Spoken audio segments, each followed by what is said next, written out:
In today's session, Business Regulatory Framework, we are dealing with Indian Contract Act 1872 and the chapter is Agency. Let's have today's question. What we are going to discuss today is in detail.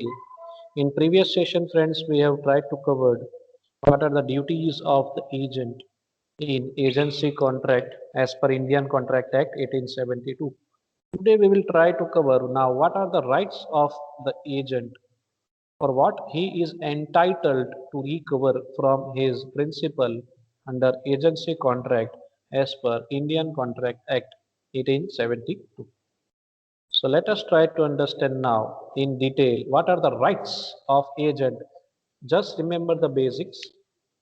Whatever the rights of agent are considered as the duties of principal. What the rights of agent are, it is considered as the duties of the principal and vice versa. Means what are the duties of agent are considered as the rights of principal. Whenever you write the answer, please remember this basic funda related with rights and duties of agent as well as rights and duties of principal. So let's have the first right on the screen. Right of retainer as per section 270. The agent may retain out of the principal amount of the business of the agency all monies due to himself in respect of advances made or expenses incurred by him in conducting such business, and also the remuneration as may be payable to him for acting as such agent. Now, what he is going to retain? That is a big question. He may retain certain goods with him. Not goods, then it may be the amount which he is liable to pay. Normally, over here, the right to retain is in relation with the amount. Whatever amount has been recovered by the agent as a payment on behalf of principal, he can retain that amount with himself. For what purpose? For setting off whatever the outstanding is due. What he is required to collect from or receive from his principal for that settlement set off, he may retain the amount of principal with himself. मान लीजिए agent ने 1 लाख रुपया लेना है principal से और agent के पास मान लीजिए 1,50,000 रुपीज की अमाउंट आई है, कलेक्शन किया है उसने, एजेंसी की अमाउंट है ये, एजेंसी की बिजनेस की अमाउंट है ये। एजेंट ने 1,00,000 रुपीज लेने हैं प्रिंसिपल से रेम्यूनरेशन के तौर पे। मान लीजिए यहाँ लोन दिया हो तो लोन की बात हो रही है, लोन के तौर पे यहाँ कुछ खर्चा किया हो बिजनेस कंडक्ट करने में, एजेंसी बिजनेस, 3 चीजें होती है, लोन और एडवांसेस हो सकते हैं, दूसरा कुछ खर्चा किया हो एजेंसी को चलाने में, तीसरा खुद का कमीशन यानी कि रेम्यूनरेशन। तीन में से कोई भी चीज हो सकती है, तीनों का मिश्रण भी हो सकता है। तो जो भी outstanding amount, legal outstanding amount जो रिकवर करने की निकलती है सर एजेंट की, वो रिकवर कर सकता है फ्रॉम द प्रिंसिपल। कैसे सर? कुछ आउटस्टैंडिंग अगर है प्रिंसिपल की जो एजेंट के पास पड़ी हुई है तो उसमें से सेट ऑफ भी किया जा सकता है इस तरीके से। जैसे मैंने अभी आपको एग्जांपल दिया, 1,00,000 रुपीज एजेंट ने लेने हैं, may be as an commission और it may be the loan plus interest due which he has given to his principal for running agency business। तो इन सब की भरपाई प्रिंसिपल ने एजेंट को करनी चाहिए। अगर नहीं की है और एजेंट के पास मान लीजिए एजेंसी का कुछ कलेक्शन आता है from third party, 1,50,000 rupees agent ने कलेक्ट की है फ्रॉम थर्ड पार्टी, तो वो अपना जो लॉफुल चार्जेस है वो सेट ऑफ करके जो रिमेनिंग अमाउंट है यानी 1,50,000 जो मिले उसमें से खुद का 1,00,000 माइनस करके 50,000 जो है उसने प्रिंसिपल को दे देना चाहिए।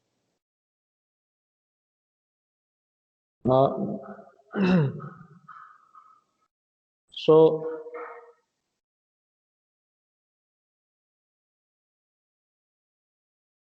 एग्जाम्पल देखते हैं इस बेसिस पे।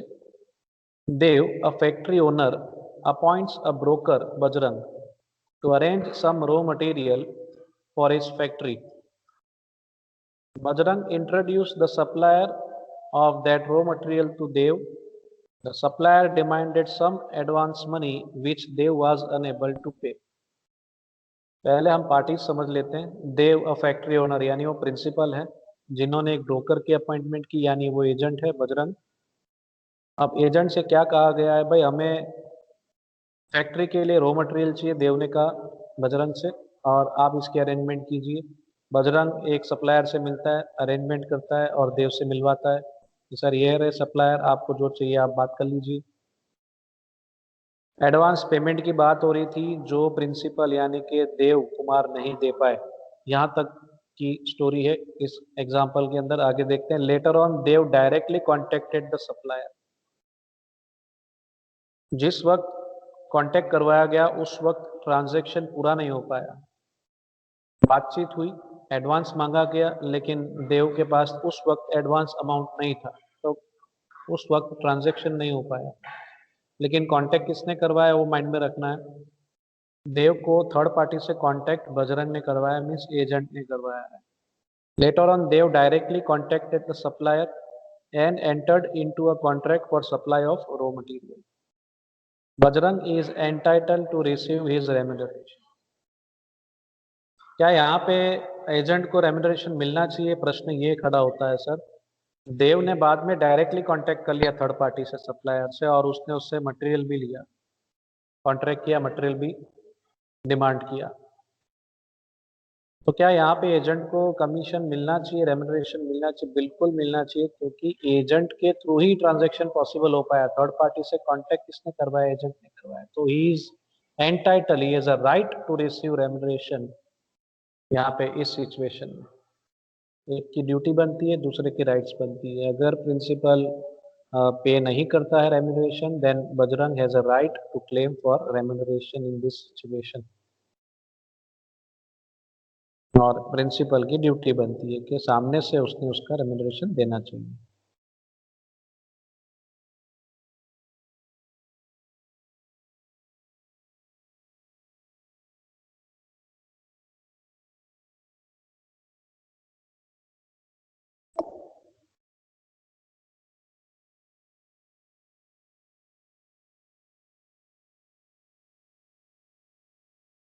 जो एग्जाम्पल अभी हमने देखा दोस्तों, वो पॉइंट नंबर 2 का था, इसलिए पॉइंट नंबर 2 की डिस्कशन पहले कर लेते हैं। I don't know why the slide is not been able to be shown over here. Just a minute. अच्छा, स्लाइड जो थी हाइड हो गई थी, ठीक है।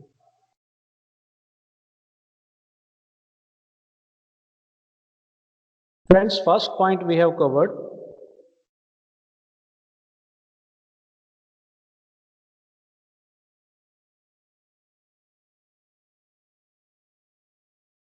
First point we have covered, that is right of retainer. Then let us have the second point, right to claim remuneration, जिसका example हम ऑलरेडी पहले देख चुके हैं, देव और बजरंग वाला। An agent is a person employed to do any act for another and for his service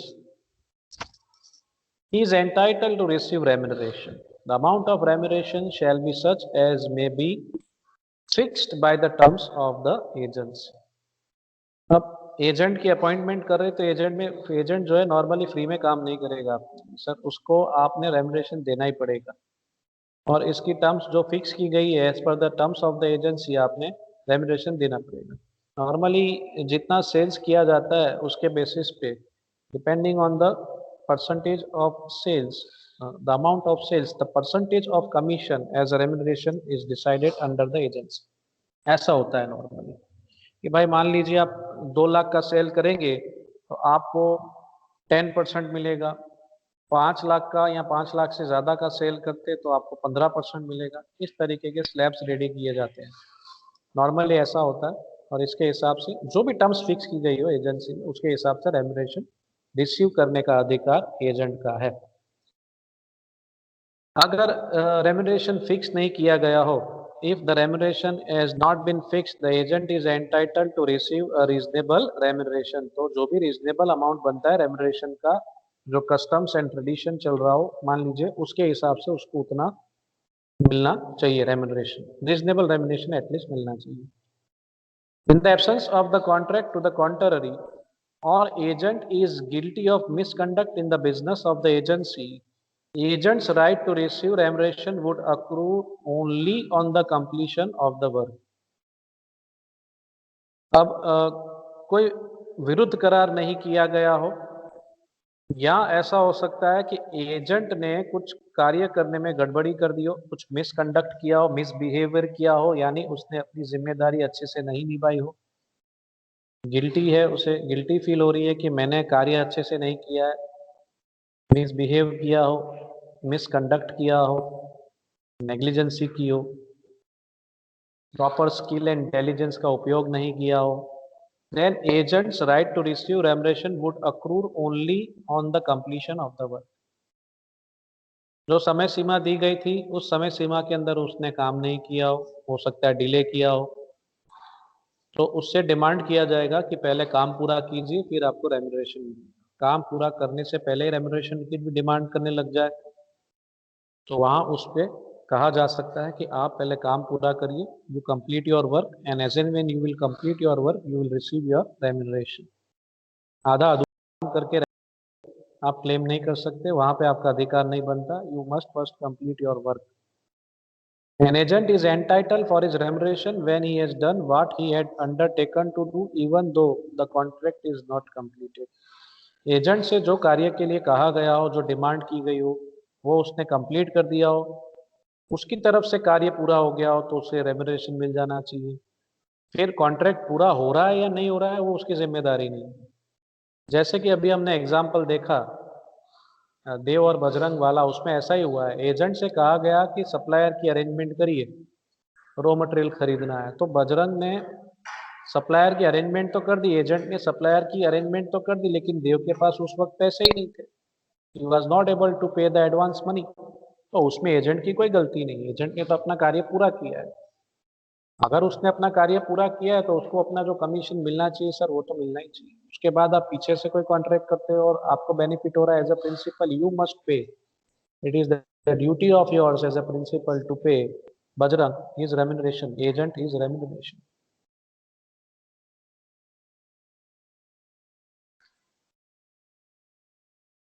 Next is point number 3, right of lien। ये हम अच्छे से जानते हैं right of lien क्या है, section 221। What is right of lien? लियन का अधिकार है, तो ये क्या है, इसकी चर्चा हम बहुत डिटेल में आगे कर चुके हैं, as a general lien and special lien. Agent को जो अधिकार मिलता है वो है स्पेशल लियन का, स्पेशल लियन का दूसरा नाम है particular lien. In the absence of any contract to the contrary, an agent is entitled to retain goods, papers and other movable or immovable properties of the principal received by him until the amount due to himself for commission and service in respect of the same has been paid or accounted for to him. This lien of the agent is known as nothing but special or we can say particular lien. First point के अंदर जो बात हो रही थी दोस्तों right of retainer में, वहाँ मनी को रिटेन करने की बात हो रही थी। एक तरीके से जो भी पेमेंट मिल रहा है एजेंट को वो अपने कब्जे में रख रहा है और बाद में सेट ऑफ करने की बात हो रही है, अगर कोई एडवांसेस दिए हो, एक्सपेंसेस इनकर किए हो वगैरह वगैरह। यहाँ पे भी अगर आपका कुछ लॉफुल कमीशन, कमीशन की बात हो रही है यहाँ पे कि अगर कोई लॉफुल कमीशन अगर आपका लेना निकलता है, सिर्फ कमीशन की यहाँ बात हो रही है, ध्यान रखिएगा, until the amount due to himself for commission and services, यानी उसने जो सेवा दी है उसका जो भी अमाउंट बनता है एज एन रेम्यूरेशन, यानी सिर्फ रेम्यूरेशन करने के लिए आप कर सकते हैं sir. As an agent you can retain the goods, papers, movable और इमूवेबल प्रॉपर्टीज। क्या आपने रिकवरी करनी है, कमीशन रिकवर करना है या क्या रिकवर करना है, उसके बेसिस पे आप क्या रिटेन कर सकते हैं वो भी जरूरी है समझना। गुड्स जो बेचे जा रहे हैं उसका जो ट्रांजैक्शन हो रहा है उसके बेसिस पे अगर आपका कुछ आउटस्टैंडिंग है कमीशन, तो वो गुड्स आप अपने रिटेन, आप उस प्रकार के गुड्स को रिटेन कर सकते हैं अपने पास। कुछ मान लीजिए लोन वगैरह है तो उस लोन से जुड़े कागजात है कुछ, तो वो आप अपने पास रख सकते हैं जब तक आपकी आउटस्टैंडिंग अमाउंट आपको न मिल जाए। मूवेबल इमूवेबल प्रॉपर्टीज रखी गई हो एज अ सिक्योरिटी, तो वहाँ पे आप अपने पास रिटेन करके रिकवरी करनी हो तो कर सकते हैं, डिपेंडिंग ऑन द सिचुएशन कि आपको रिकवर क्या करना है। ठीक है, तो ये सारी चीजें यहाँ पे इम्पोर्टेंट है। Under particular lien, the agent can detain only such goods in respect of which some remuneration is due. This right is available on those properties which have come into agent's possession lawfully. देखिए, सबसे important चीज क्या है कि चीजों का possession आपके पास होना चाहिए। जो भी अमाउंट आपने रिकवर करनी है फ्रॉम प्रिंसिपल, जो ड्यू हो चुका है, जो रेम्यूनरेशन आपने कवर करनी है, कलेक्ट करनी है, रिसीव करनी है प्रिंसिपल से, वो ड्यू हो जानी चाहिए। और उससे जुड़ी हुई चीज़ें ही आप अपने पास डिटेन या कह सकते हैं रिटेन करके अपने पास रख सकते हैं। तब तक रख सकते हैं जब तक आपको आपका रेम्यूनरेशन ना मिले। सिर्फ उसी उसी चीज़ को अपने पास रखनी जिस चीज़ पे आपका रेम्यूनरेशन निकलना बनता है, लेना बनता है, निकलता है। और कोई चीज़ आप अपने पास डिटेन करके नहीं रख सकते। गुड्स की अमाउंट बाकी है तो उसकी जगह आप उनके कोई मूवेबल या इमूवेबल प्रॉपर्टीज के कागज अपने पास नहीं रख सकते, ध्यान रखना। यानी एक मूवेबल प्रॉपर्टी की रिकवरी के लिए इमूवेबल प्रॉपर्टी की चीजें सिक्योरिटी के तौर पे आप अपने पास नहीं रख सकते हैं। This right is available on those properties which have come into agents possession lawfully. जो भी चीजें आपको लॉफुली जिसका कब्जा मिला है, पोजेशन मिला है, वही चीज आप अपने पास रख सकते हैं। कोई इलीगल चीजें अपने पास, यानी आपने कोई फोर्स करके कोई चीज का पोजेशन लिया हो तो वो वैलिड नहीं माना जाएगा। ये प्रिंसिपल ने आपको ये चीजें दी होगी विलफुली, लॉफुली, उसी पे आपको इसका अधिकार मिलता है लीगन का। आपने फोर्सफुली अगर कोई चीज अपने कब्जे में ली होगी तो वैलिड नहीं मानी जाएगी। If the agent obtains possession or by unlawful means, say by misrepresentation or without authority of the principal, the agent cannot exercise lien। इसकी चर्चा भी हो गई हमारी। Lien is a possessory right, it cannot be exercised once the possession is lost। सबसे important चीज यही है, लियन का जो अधिकार है इसको उपयोग करना हो तो आपके पास उस चीज का पोजेशन होना चाहिए जिसपे आपने अमाउंट की रिकवरी करनी है। सामने वाले की चीज आपके कब्जे में होनी चाहिए। प्रॉपर्टी है तो प्रॉपर्टी, मूवेबल और इमूवेबल, कोई पेपर्स हो सकते हैं, कोई गुड्स हो सकते हैं जिसके ऊपर आपने रेम्यूनरेशन लेना निकलता है, या कोई आउटस्टैंडिंग अमाउंट हो अदर, तो वो लेनी जो निकलती है वो आपके कब्जे में होगी तो possible. The agent has no right to sell the goods. आप वो चीज बेच नहीं सकते, सिर्फ अपने पोजेशन में रख सकते हैं। ध्यान रखिएगा, राइट ऑफ लियन में agent does not have right to sell the goods. It only enables him to retain the property till his dues are paid। सिर्फ अपने कब्जे में रख सकता है जब तक उसकी लॉफुल चार्जेस पे नहीं हो जाती। पॉइंट नंबर 4 पे चलते हैं, राइट टू इंडेमनिटी। कॉम्पेंसेशन की बात हो रही है, कोई नुकसान हो जाए तो उसकी भरपाई की बात हो रही है। The agent has the right to indemnify by the principal against, as per section 222, the consequences of all lawful acts done by him in exercising of the conferred upon। Lawful कार्य करने के बावजूद भी अगर कोई नुकसान हो जाता है, जिस जो करने की सत्ता एजेंट के पास है, अथॉरिटी एजेंट के पास है, उसने अपनी स्किल और डिलीजेंस का उपयोग किया है, उसके पास जो अथॉरिटी थी उसका उपयोग उसने किया है और उसने लॉफुल एक्ट ही किया है, उसके बावजूद भी अगर कोई नुकसान हो जाए तो प्रिंसिपल ने एजेंट को भरपाई करके देनी होगी उस नुकसान की। सेक्शन 223 कह रहा है, against the consequences of an act done in good faith. आपने शुद्ध दानत से, शुद्ध नीति से अगर काम किया, उसके बावजूद भी अगर कोई नुकसान हो जा रहा है, उसका रिजल्ट नुकसान में कन्वर्ट हो रहा है, डैमेजेस हो रही है, डिस्ट्रक्शन ऑफ सब्जेक्ट मैटर हो रहा है, फिर भी लॉस हो रहा है थर्ड पार्टी को या एजेंट को, तो उसकी भरपाई प्रिंसिपल ने करनी होगी। Agent has the right to indemnify. Agent claim कर सकते हैं, अपने कॉम्पेंसेशन मांग सकते हैं प्रिंसिपल से। लॉफुल एक्ट करने के बाद भी कोई गड़बड़ हो रही है, मीन्स नुकसान हो रहा है, और वो नुकसान का सीधा इफेक्ट एजेंट पे हो रहा है, उसको लॉस हो रहा है। गुड फेथ रख के काम किया गया है, शुद्ध दानत से, शुद्ध नीति से काम करने की कोशिश की, फिर भी लॉस हो रहा है, तो वहाँ पे एजेंट को agent has a right to claim compensation. इसके बेसिस पे एक उदाहरण लेते हैं। Mac at Hong Kong. मैक क्या है, मैंने ब्रैकेट में लिख दिया, A means agent. Mack at Hong Kong under instructions from Das, that is principal, under the instructions from Das of Bangalore, contracts with third party, that is Nash, to deliver certain goods. देखिए तीन पक्षकार है इसके अंदर। एक बंदा जो है एजेंट जो है हांगकांग में है, और इसका जो प्रिंसिपल है वो इंडिया में है, बैंगलोर में, मिस्टर दास। अब मिस्टर दास की सूचना के हिसाब से मैक जो है हांगकांग में ही नैश से कॉन्ट्रैक्ट कर रहा है कुछ चीजें देने के लिए, to deliver certain goods. Das यानी कि principal does not send the goods to Mac and Nash sue Mac for the breach of contract. समझना अच्छे से, प्रिंसिपल ने चीज नहीं भेजी है, प्रिंसिपल ने गुड्स नहीं भेजे मैक को, और इस वजह से मैक जो है वो नैश को चीजें नहीं दे पाया। ठीक है, तो चीजें नहीं दे पाया तो नैश किसे जानता है, थर्ड पार्टी किससे कॉन्ट्रैक्ट कर रही थी सर, एजेंट से कॉन्ट्रैक्ट कर रही, तो प्रिंसिपल को तो वो तो जानता ही नहीं है। तो नैश किससे रिकवरी की कोशिश करेगा अगर नुकसान होगा, तो sir third party will straight forward will sue to agent, क्योंकि वो सिर्फ एजेंट को ही जानता है, वो कोई प्रिंसिपल यानी कि मालिक को नहीं जानता है, भारत का होगा या जहाँ कहीं कहीं कहीं भी होगा, he is no not concern in that case.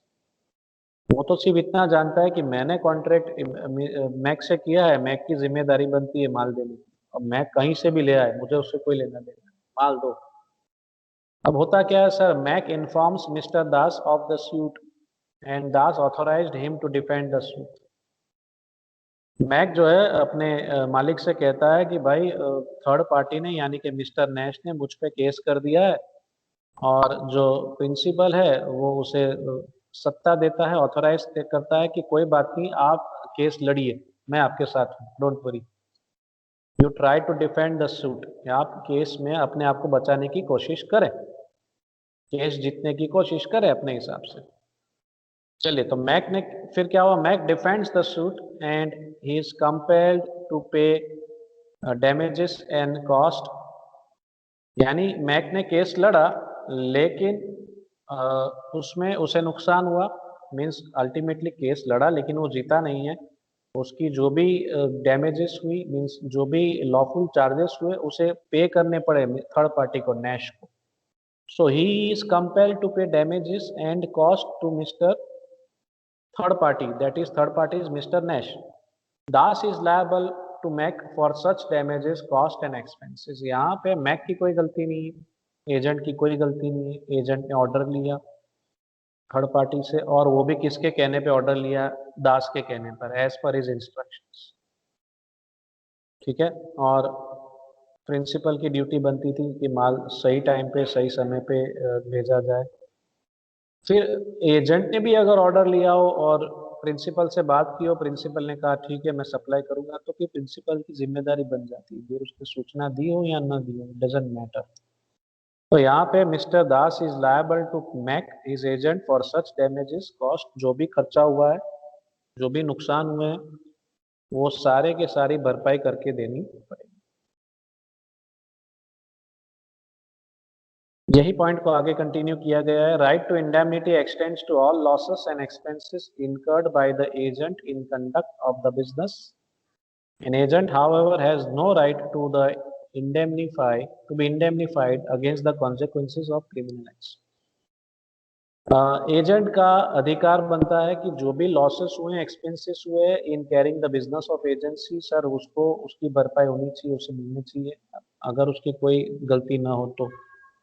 लेकिन अगर कोई क्रिमिनल एक्टिविटी की गई है, कोई अनलॉफुल एक्ट किया गया है एजेंट के तौर पे, तो सर वहां पे उसको 1 रुपए का कॉम्पेंसेशन मिलेगा नहीं। He has no right in such cases as per section 224।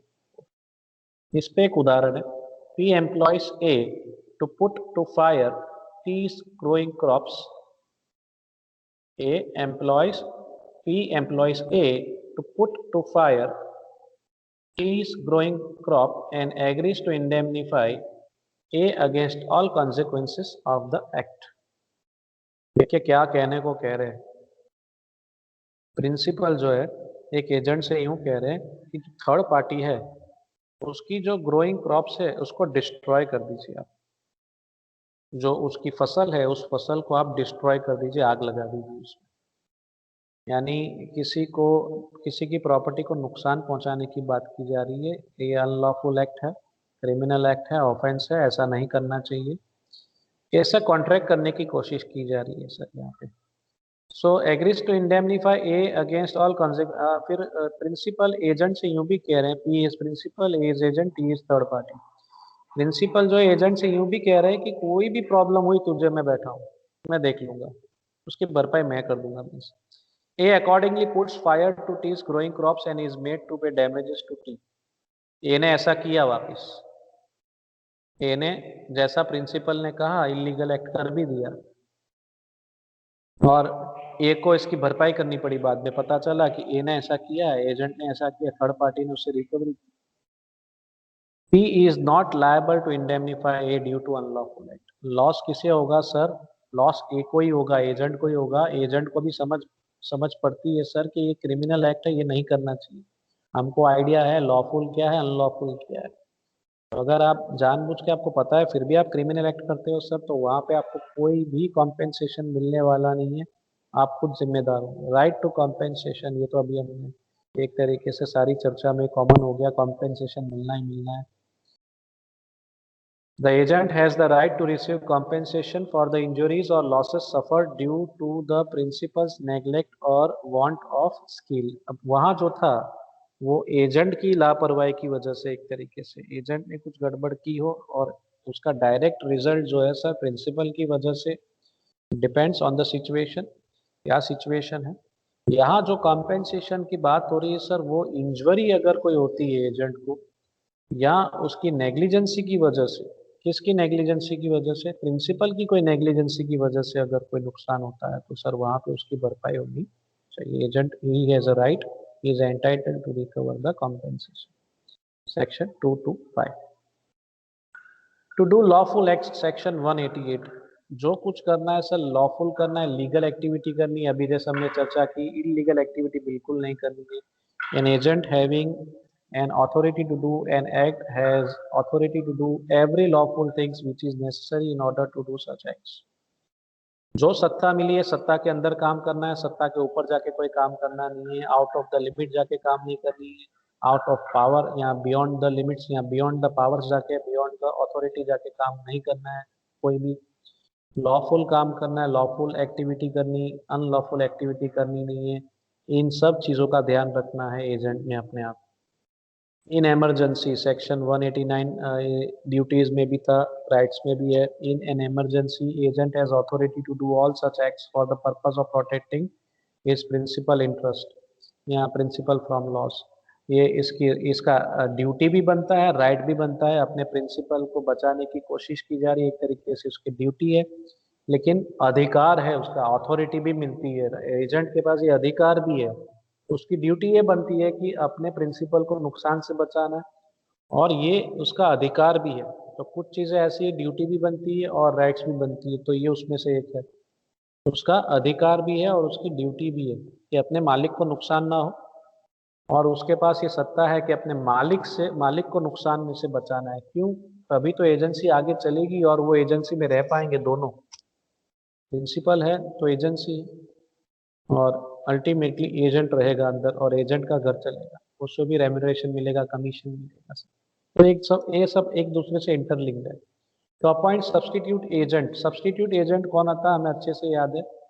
ये सब्स्टिट्यूट एजेंट की अपॉइंटमेंट के लिए सर प्रिंसिपल इंस्ट्रक्शन देते हैं एजेंट को कि प्लीज एक सब्स्टिट्यूट एजेंट की आप अपॉइंटमेंट कीजिए। तो अथॉरिटी दी जाती है, किसे अथॉरिटी दी जा रही है सर? एजेंट को अथॉरिटी दी जाती है कि please appoint substitute agent for a particular work. Where an agent has an express or implied authority, he may name another person to act for the principal in the business of the agency। वो खुद तो काम करने ही वाला है, original agent तो काम करेगा ही, वो कोई एजेंसी छोड़ के नहीं जा रहा है। लेकिन इसी ओरिजिनल एजेंट को एक और ड्यूटी दी जा रही है, यहाँ समझ लीजिए पावर दिया जा रहा है, अधिकार दिया जा रहा है। यूँ समझ लीजिए यहाँ पे अधिकार की बात हो रही, तो अधिकार दिया जा रहा है कि आप एक सब्स्टिट्यूट एजेंट की अपॉइंटमेंट करें कि जिसे ये है, एक पर्टिकुलर कार्य के लिए, एक्ट के लिए प्रिंसिपल इंस्ट्रक्शन देंगे एजेंट को, और उस एजेंट को क्या करना है, सब्स्टिट्यूट एजेंट को अपॉइंट करना है, उसके पास ये अथॉरिटी भी है। लेकिन प्रिंसिपल सूचना दे, उसके बाद उसने ये अथॉरिटी का उपयोग करना है। Compensation for pre mature revocation. Pre mature revocation का मतलब क्या होता है सर, कि आप मान लीजिए एजेंसी 2 साल के लिए चलानी है, 2 साल के लिए इसकी रचना की गई है, टाइम पीरियड 2 साल का फिक्स किया गया हो, लेकिन 1.5 साल में ही या 1 साल में ही उसका अंत लाने की कोशिश की जाए, तो उसे प्री मैच्योर रिवोकेशन या प्री मैच्योर कैंसिलेशन कहा जा सकता है, टर्मिनेशन भी कह सकते हैं। तो एजेंसी की जो अवधि फिक्स की गई है, जो ड्यूरेशन फिक्स किया गया है सर, उस ड्यूरेशन तक वो एजेंसी चलनी चाहिए नॉर्मली। लेकिन कोई सफिशिएंट कारण के लिए अगर आप बंद कर रहे हैं, भाई लॉस हो रहा है, बहुत लॉस हो रहा है, अब इसको हम बेयर नहीं कर पा रहे हैं, हम हमें बंद करनी चाहिए एजेंसी, तो जेन्युइन रीजन है, कोई कॉम्पेंसेशन नहीं क्लेम कर सकता है एजेंट वहाँ पे। लेकिन बिना कोई पुख्ता कारण, यानी agency if it is pre mature revoked without sufficient cause, then in that circumstances agent has the right to receive compensation from his principal। तो फिर आप एज एन एजेंट क्लेम कर सकते हैं अपने मालिक से कि भाई आपने तो 2 साल चलाने की बात की थी, आप तो 1 साल में ही एजेंसी को टर्मिनेट कर रहे हैं, और कोई आप सफिशिएंट रीजन भी नहीं दे रहे हैं, तो मैं कहाँ जाऊँगा, मेरा क्या होगा। तो इस सिचुएशन में एजेंट के पास अधिकार है कि वो प्री मैच्योर रिवोकेशन के बेसिस पे कॉम्पेंसेशन क्लेम करना चाहे तो कर सकते हैं।